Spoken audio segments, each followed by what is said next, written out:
Hello, everyone. Welcome to the Texas Outlaw Running Talk Show. It used to be the Texas Devil Running Talk Show, but we changed the company name to Texas Outlaw. We're still continuing business as usual, and it's been a while since I've done an episode. That's what happens when you're in college and you have a podcast. So it's been about a month and a half since I've done an episode, but obviously I want to keep the podcast. I love running. I love talking about running. So we're back, baby, episode 15, and we're starting this one off with the winner of the Georgia Death Race. So we had Sean Blanton on, who actually puts on the Georgia Death Race. We had him on about 3 months ago, somewhere around there. And now we actually have the winner of the Georgia Death Race. You want to go ahead and introduce yourself? Yeah, my name is Max Tiemann. I finished the race, and shortly after I received a message, and I was like, yeah, I'd love to be on the show and talk about running, because, I mean, what else is there to talk about? Exactly, yeah. So super blessed to have this guy on the show. I thought he was going to be bombarded with podcasts, but turns out we're like the only podcast, or one of the only podcasts that had reached out to him. And so I'm super, super happy to have this dude on. The dude won Georgia Death Race, arguably one of the hardest races in the Southeast. So super excited to have this guy on. Also, guys, we don't have any sponsorships, but what I'm going to do is I'm opening up sponsorships on the podcast. So basically what we're going to do is, if you have a company, it's like $20 a month, I think. And so we're going to publish about 2 episodes a month, and we get about somewhere over 100 viewers an episode. So if you want your brand out there, and we're going to keep that rate even as we grow, even if we get 1 million listeners or something crazy like that, we'll still keep the same rate with you. So if you guys want to do that, Patreon and everything like that is in the description. But yeah, that's all I got as far as the intro goes. So we're going to go ahead and dive right into this Georgia Death Race. So tell us, what was it like at the starting line? The starting line. So leading up to the race, I kept checking the weather like you usually do. And it went from hot to rainy, and then back to there's not going to be rain. And then the night before the race, it said thunderstorms all day long, starting at 5 a.m. So I was just like super bummed that we were going to be standing on the start line in the rain. I mean, you get over it after a minute, but I woke up in the morning, checked the weather, and it said the rain was going to hold off till 11. And I was like, perfect. Just as you're starting to get hot, it'll cool you off. And so I was excited for that. Yeah, that's Georgia for you. I'm pretty sure Georgia has like so much unpredictable weather. Seems like it's always like cloudy or rainy over there in Georgia. So, yeah, does not surprise me at all. So, did you have any like pre-race rituals that you did, or tell me about that? Like morning of, or? Yeah, night before, morning of. Just did you have any like rituals you usually do right before your races? Yeah, I mean, usually. So with all my races, my wife crews me, and her name's Rosalinda, and so 2 days before the race, we're usually traveling. The day before the race, we go out, check out the course, make sure, we know where the aid stations are, and make sure she knows where she's going to be driving. And there was a ton of rain before the race. So the rivers were flooded. There were some roads closed because they were washed out. So I was like, oh man, I hope the aid station's even open. Like you can even get there, because we have a little gulf, a little thing. So we drove out there, and all the roads were good and stuff, and just kind of check on that stuff. And then, just relax. Usually you got packet pickup, get some food. Pizza is a usual go-to the night before. And then morning of the race, I usually wake up early. I like to eat 2 to 3 hours beforehand, so everything can process before you get out there on the trail. So I woke up, made myself some pancakes, and yeah. That's awesome, man. So going into the race, was your goal first place? Were you like, I want to get first place, or did you just go out and you stayed in first the whole time? Tell us about that. So, I mean, it's so hard to know who's going to be out there. So I never really try to set place goals, just because who knows who's going to show up. And even if you don't know someone's name, you're like looking at them on Ultra Sign Up. Like if you have a good training block, you never know what can happen. So I ran it in 2018.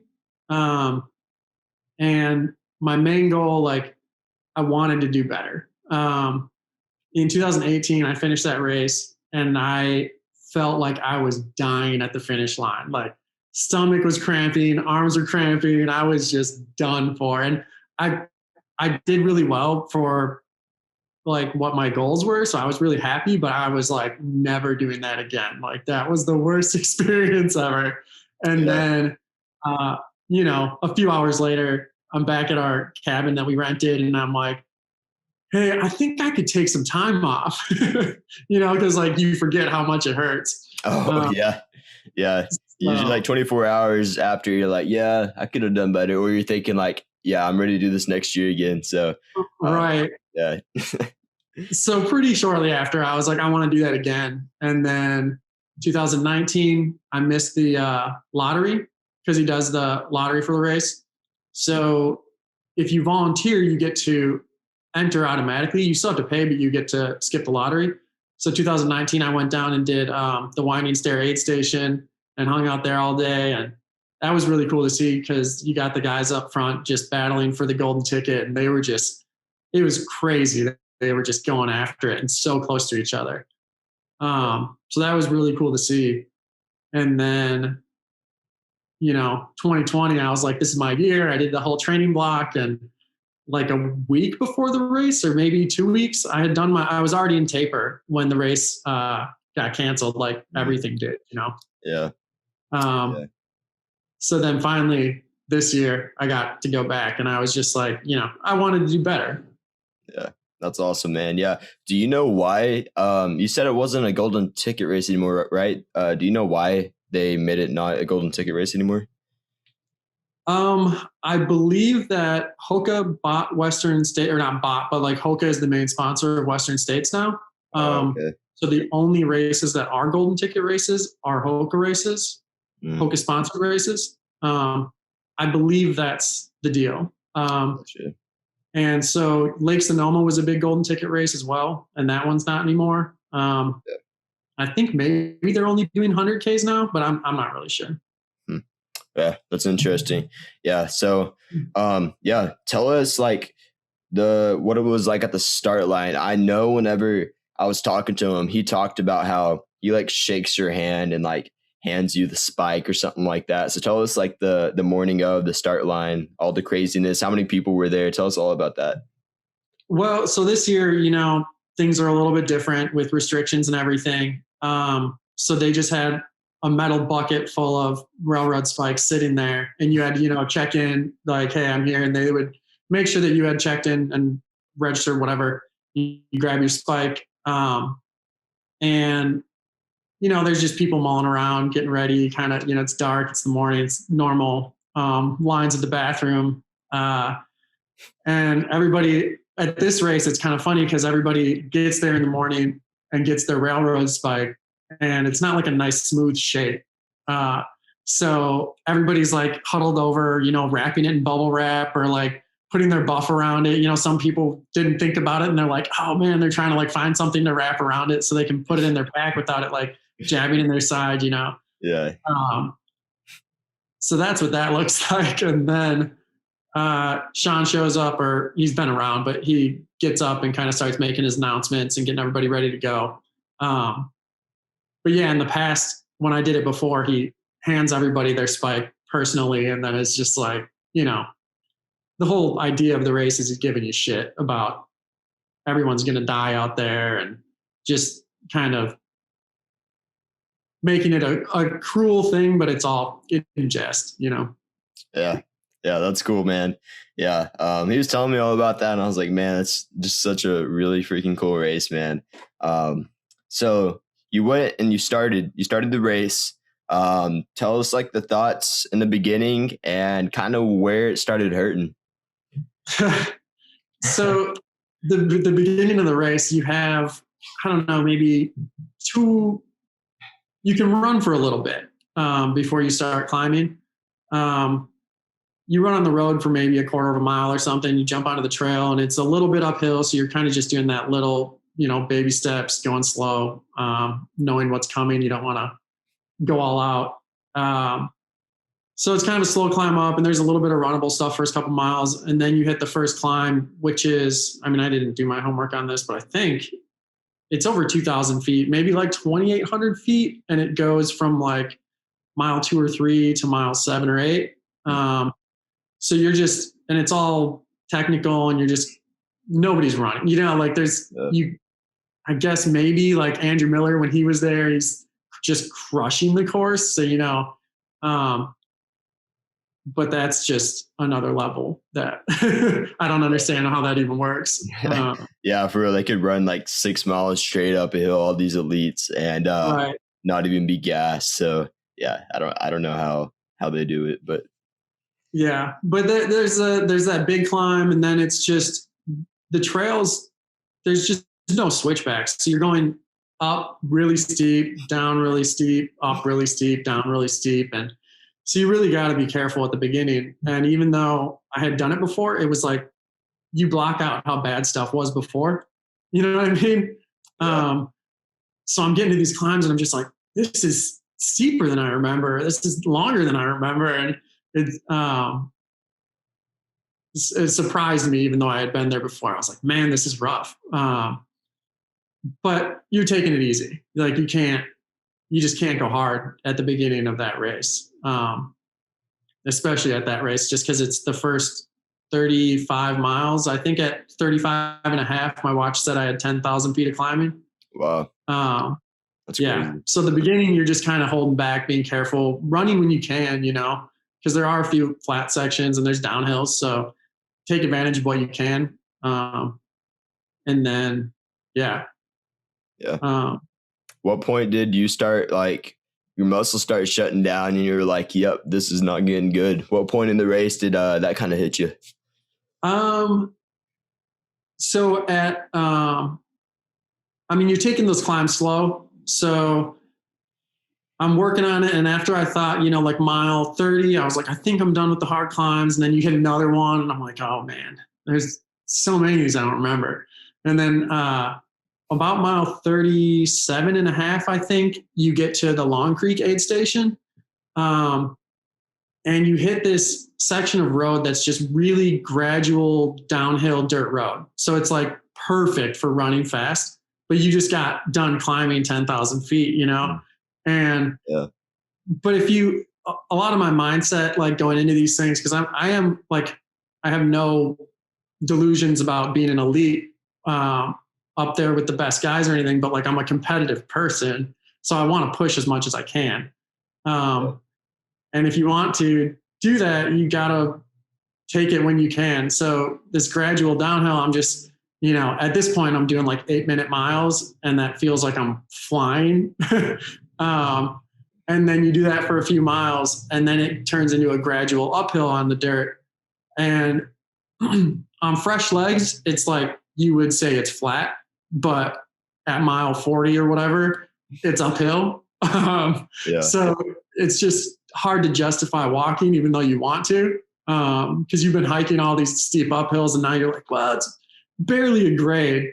So forced myself to run all of that. I was like, I just can't. Like, as much as I want to hike this, it's just, I can't let myself do that right now. So I ran that. So that's like 37 and a half. And then at 44, you get to see your crew for the second time. So that's like, I'm really looking forward to seeing my crew there. And so I was like, all right, if you push all the way up this, the next time you hit a steep hill, I'll like let myself hike, you know, or next time you hit a moderate hill, I'm going to let myself hike. But running hard like that for 7 miles, right before I got to that aid station, I started to get that kind of tingly feeling you get when you've been pushing a little too hard and you're just not, I don't know, like your lips start to tingle a little bit. Like your legs are just all blown out. Right. Yeah. So I knew I had maybe gone a little overboard going up to that aid station. Yeah. So I assume after you kind of just took it a little bit easier, and then that last couple miles, I'm sure you started kicking it in because you knew you were in first place. You were in lead the whole time, right? I started, so at the beginning I started like 6th to 8th, just kind of hanging with people, talking and stuff. Because you have those really steep climbs and you just got to take it easy. Yeah. And I think around about almost to the top of that climb, like mile 7, I left the 6, 7, 8. I was like with a couple people. One of them was Christy McBride, who was the first place female.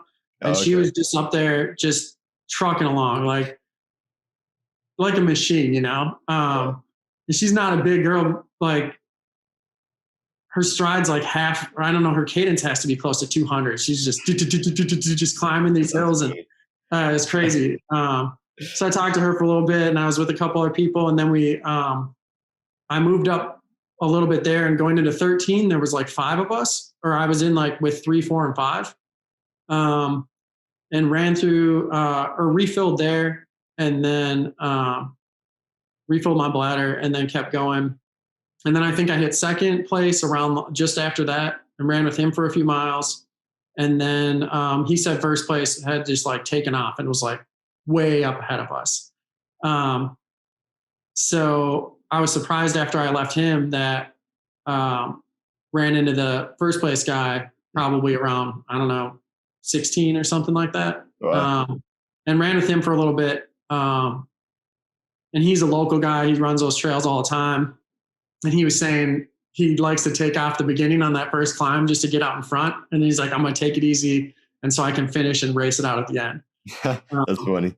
So he kind of let me go by. He's like, I'm going to catch you though.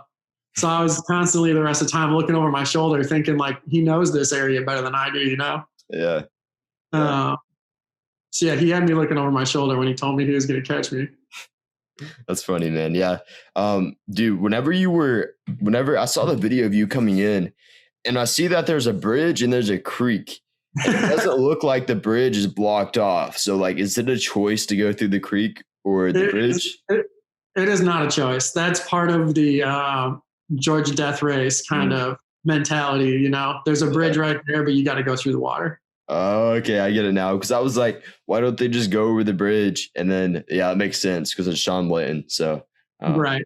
Yeah, that makes total sense, man. Did that spike you have to carry, did that like weigh you down? Was it like bothering you a little bit, or was it like not that bad? In training, I used I just went to like Lowe's and got a carriage bolt. But I don't know what they're made out of, but it's not nearly as heavy. So I had used that some in training, but the railroad spike was definitely heavier. And I put it, in the side of my hydration pack. So it was like kind of on my right ribs. Yeah. And then after, I don't know, 30 miles, I switched it and put it in like where you put your bottle. So it was on the front because it was starting to bother my rib. And by the time I got to the end, like the last 10 miles, I just carried it in my hand because I was so sick of that thing pounding into my side. And like, that's funny. Yeah, I remember watching YouTube videos on the Georgia death race, and I saw all these people wrapping it up in bubble wrap, and I would think in my head, like, why are they wrapping it up in bubble wrap? But it makes sense because the thing's freaking sharp, and I bet it sucks getting around, especially when it's like big O sharp and all janked around and stuff like that. So I don't blame you on that one, man. So leading up like to this race, what was like your longest run? Did you do any weight training? What did that look like? That is probably my weakest point. I don't really do anything but run. So like lifting, planks, push-ups, anything like that. I work a lot and I like to spend time with my wife. So between trying to get the miles in and working and having some time to do other stuff, I always let that fall by the wayside, which I know it would probably help if I did it, but I don't. Yeah, that's crazy, man. Yeah, a lot of these guys, like everybody I've talked to, they always say, oh yeah, like I only run like 40 miles a week, but I do a lot of weight training. That's how I do my 100-mile races. So you're the first guest to say that you haven't done any weight training. So congratulations on that one. You'll get an award for that one. So but yeah, man. So like, what was like the longest, what was like your miles per week, and what was like your longest runs kind of going into it?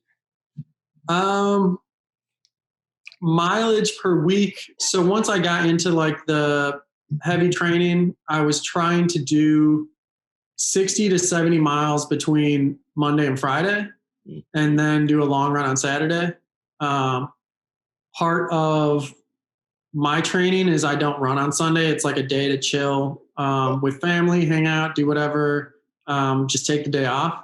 And I started doing that last year, and it's like Sunday is just always a rest day. Yeah. And It's the longest I've had injury free, because I think for a long time I was trying to do, especially leading up to a race, doing like back-to-back long runs, and it just doesn't work for me. I think I end up hurting myself. So after I do long runs on Saturday, take Sunday off, and then get back after it on Monday. And so yeah, 60 to 70 miles during the week, and then 20 to 30-mile long run on the weekend. So Wow. yeah, a few weeks in the 90s, a few weeks over 100. And then the last week that I ran, so 3 weeks out from the race, or I guess the end of that week would be 2 weeks out from the race, I did 70 between Monday and Thursday. And then I did the, Yeti Trail Runners, they did like a 24-hour 100K challenge where you do 10 miles every 4 hours. So for 24 hours straight. So 6 10-mile runs basically. So I did that. So I ended up getting 133 miles that week, which is the most I've ever done for sure. But it was kind of broken up because of that weird format, Yeah, and I bet that was super helpful, like leading into this race, doing that.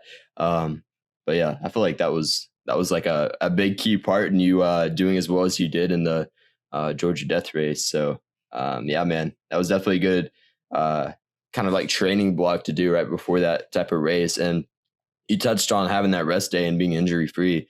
That's one thing that a lot of guests on the show have talked about is rest and recovery. Like that's so big for everybody. We had Olympic marathon qualifier Ryan Miller on, and he talked about rest and how important it is, and to take your easy days easy and everything like that. That's for like a little bit faster stuff. Dude's quake. But yeah, taking that rest day, at least one day a week to just fully recover, let your legs kind of soak in all the training. And I feel like that's really big as far as like running and training goes, if you're training, especially if you're training for a big race like that. So yeah, that's some good stuff. So everybody listening on the show, if you don't have a rest day in your week, you need to take a rest day is the moral of the story here. So yeah, I mean, man. Some people get away with 7 days a week. It's just to each their own. Yep. Yeah. I like sometimes over here, like running in college, they try to get us to do like easy 4 miles on a rest day, quote unquote. But I like to do bigger mileage in the week. So that way I do have that full day off and I can just soak it all in and recover. And I've been getting faster, and I've been, knock on wood, but staying injury free from that. So, yeah, man, some good stuff. One question, this is some questions we ask every guest, and I'm going to ask you some. So if you could only pick one song for runs for the rest of your life, what song would you choose? I'm not a big music person. I know that's like blasphemy, but I generally listen to podcasts when I'm running. So you'll be listening to this one then, huh? Yeah, I do listen to running podcasts a lot. I actually listened to a few episodes, just knowing I was coming on, just get an idea of what I was getting into. But I thought about this question, and I think I would pick something that I don't like. Because if you only have one song forever, and it would be so tempting to listen to, but there's no way it wouldn't just be stuck in your head nonstop. You know what I mean? So I was like, I'll probably pick some metal or something that I just would not even be tempted to listen to. Yeah. Did you hear Sean Blanton's response? He said, it was that song by Lady Gaga, and it was like, I Was Born This Way or something like that. You know what song I'm talking about? Yeah. Poker Face. Oh yeah. He said that he would choose that song, and he told me a story of a guy that went on like an 8 to 10 hour training run, and he just put that song on repeat and listened to it the entire time for like mental training. And so yeah, that's funny how they're kind of similar to choose a song that you wouldn't like. But yeah, that's crazy. But yeah, man, honestly, if it were me though, if I had to choose a song for the rest of my life, I would choose a very long, diverse song. One that's like on YouTube when it's like those 24-hour ones, I would like bend the question, go outside the box a little bit and choose like a 48-hour soundtrack of like classics of 2010, 2012, something like that. So, yeah, Seems man. like cheating a little bit, but yeah. Hey, it works if it's within the question. All right. So we already asked about what your kind of pre-race day ritual was. What do you love about running? For me, I think there's a lot to like about it. The fact that you can put in work and see the results. Mm. So I didn't start running till after college. Like too much beer and pizza, and I was like, I got to get in shape, Yeah. And once you start doing it, it's like you can just see you put the work in, you get faster, and that's a cliche thing a lot of people say, but it's really rewarding to have that. But also, there's just so much involved with like community. When I first moved, I live in Durham, North Carolina. Um, I first got here, and the local running store, Bull City Running Company, they have a group run from one of the breweries here. Mm. And you go down there, and there's like over 100 people there every Wednesday night. And you can go down, there's people every pace, and anyone, all kinds of different people, and they're just hanging out. And that was one of the things that really got me excited about like getting into running and the running community here. And yeah, it can open doors and lead you to a lot of different things. Yeah, running community is so big. If I didn't have a running community and I was just a solo runner, I honestly don't know if I'd still be running if it wasn't for the community aspect of it. That's kind of the reason I started like this podcast and stuff, is because there's like a community to it and a lot of people that like support you. And it's cool to like have a bunch of people in the community that come on like your own show. And yeah, I love the community aspect of running though. And like when you go to an ultra or a trail, like a trail running event, and it's a bunch of people that you kind of know each other, especially if you run like with local trail running groups, something like that. It's usually people you know. And so, yeah, I freaking love that. And I definitely agree with you on that one, man. One question that popped in my head earlier that I forgot, it slipped my mind, but it came back. So when you're doing this training week, tell me what your diet kind of looks like. Are you just like shoving everything you can down your throat to like make up for the burning of the how much calories you're burning, or kind of tell me about that? Yeah, I do eat a lot of food. Usually I have like a pretty regular routine. So in the mornings, I make like a huge slab of sausage and 3 eggs and put it on like, with some cheese on a bagel or something, Yeah. a biscuit or whatever I got. And then for lunch, I have a big salad with, chicken or whatever kind of protein I can throw there, and just like any vegetables in the fridge, throw that in there. Just to make sure I'm getting a lot of greens and stuff. But then in between, I'm just kind of eating whatever. A lot of yogurt and granola, but also like if there's anything sweet sitting out, it's gone. Like I can't say no. Yeah. Yeah. Hey, I'm the same way. Honestly, I was thinking about it. I was like, these skinny guys, like guys like us that run all these miles. I was like, they better hope like any restaurants around with food challenges, like any big food challenges, aren't like putting out too many cash prizes or anything out for those, because guys like us, like we can put down some food. Like when I go to the cafeteria here at college, I'm getting like 5, 6, 7 plates. And I was emailing the head chef the other day, because they like to give you quote unquote controlled portions so you don't get the freshman 15. And I emailed the chef and I said, hey, I'm tired of getting 6, 7, 8 plates, having to take so many trips. I want it all in one. And he still hasn't responded. It's been about 2 days now or something like that. I sent 2 emails over the course of a week. Did he actually respond? Yeah, dude hasn't responded yet. He's like, yeah, you can email me if you have any questions. Sent 2 emails. I've got a response back. So we'll see about that. But yeah, like that's one of the biggest things I love about running so many miles a week is the amount of food you can eat. You could just eat anything, and a bunch of carbs. Carbs are so good. You can eat a bunch of bread, pizza, whatever you want. Obviously, if you're a track athlete trying to run the 800, 1 mile, whatever, and you're trying to get faster, you probably should eat a little bit more healthier food if you're running less than like 30, 40 miles a week. But anything above 35, I'd say, just dig in, go for it. So Yeah, there's lots of nutrition theories, and you yeah, got to do what works for you. But I yeah, love food. yeah, yeah. I definitely gotta do what works for you. Honestly, so like for 2 years, I was eating like real healthy. I was like not eating like a ton of sugar stuff. Came here, that completely changed in college. And literally within a week, my 2 year diet of like hardcore just healthy food changed in a week, and that's what college will do to you. And so honestly, when I changed my diet, I noticed I was getting a little flabby, at the bottom of the stomach, but I was getting faster though. So because Yeah, I was burning off all the calories that I was taking in. So um, yeah, I honestly, heard. go I ahead. don't remember where I think I read it on like some elite runners thing on Instagram or something. They said their coach told them that um, there's no such thing as overtraining, just under eating. And I Mhm. was like, that doesn't sound like solid science, but I'm going to take it to heart. Yeah, honestly, man, yeah. Like when you're out there running 70, 80 miles a week, your legs are just like, depending how like hard you're taking them and everything, but usually your legs are just full of like lactate and they're tired. They gotta have something to energize them. You gotta have some food. So yeah, man.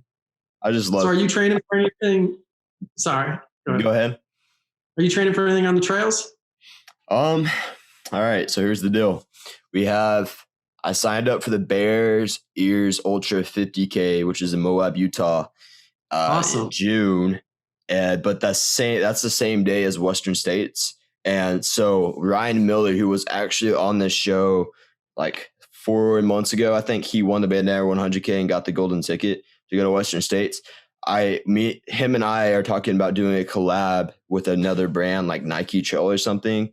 And so I'm either going to be doing this ultra or I'm going to go out to Western States and do a whole documentary of his story, him being from Texas, running at Western States, and everything like that. And that's the first time like I kind of telling everybody about that. So we're gonna see. I'm either gonna do my first ultra or I'm gonna do a really cool film for Nike, or have it Nike sponsored. So we're definitely gonna see. I'm still Well, looking either for way, that sounds sponsors. awesome. Do what? I said either way, that sounds awesome. Yeah. I'm looking forward to it. It'll be a cool film too. We're trying to get it to like be like an actual like big trail and ultra film. So if anybody out there has any connections with the big brands that are looking to sponsor the actual documentary, send them my way. Texas Outlaw Running at gmail.com. Y'all know where it's at. So um, yeah, man. But yeah, I think we pretty much covered everything, man. One thing I like to do before I end every show is I like to have the guest give our audience like a last piece of either advice, motivation, whatever it may be. So I'm gonna go ahead and hand it over to you and leave you to give our audience just one last piece. Oh, I guess if you want it, like whatever you want to do in running, you can do it. Like obviously everybody can't go out and be Jim Walmsley, but like if you want to work towards something, you can do more than you think. And that doesn't necessarily mean like going faster or trying to win a race or anything like that. But just getting like if you want to go run a 5K and right now you can hardly do anything. When I started running, I was, spent. I felt like I was gonna die after a couple miles felt like everything. And it's just, whatever you want out of it, you can get out of it. Yep, that's good. That's good. Yeah, definitely take that advice, guys. Like when I first, like just like him, when I first started running, I couldn't even run half a mile without like gasping for air, legs tired, full out. Like literally, you can achieve so much in running, and it literally just takes time, discipline, and a want. And so, yeah, that's some really good advice, man. But yeah, I think we're gonna go ahead and wrap up the show. Guys, my plan for the show is to release an episode once or twice every month, and it's obviously going to be put out on Saturday like all the other ones are. So that's the plan as far as the show, guys. And if you guys want to donate like $1-2 a month to help out the Patreon, and keep the podcast up and running, we do have a Patreon link in the description. You can donate like $1 or $2. So yeah, guys, make sure you guys leave a 5-star rating, please 5-star. You could leave any type of rating you want. I want you guys to be honest. But yeah, leave a rating, especially if you're on Apple Podcasts. I think we're at like 6 5-star ratings right now. We're getting up there. And actually, something really cool came out. We're actually number 3 running podcast in Australia right now. So that's super cool. But I'm going to go ahead and wrap up the show, guys. And I'm going to make sure you guys can follow him. I'm going to leave all the social media below. So that way you can follow him or reach out to him if you have any questions. And yeah, that's it. And I'll see you guys probably about 2 or 3 weeks on the show. And it's going to be posted out on Saturday, and I'll be posting on the Instagram when that show's coming out. So yeah, I'll see you guys next episode.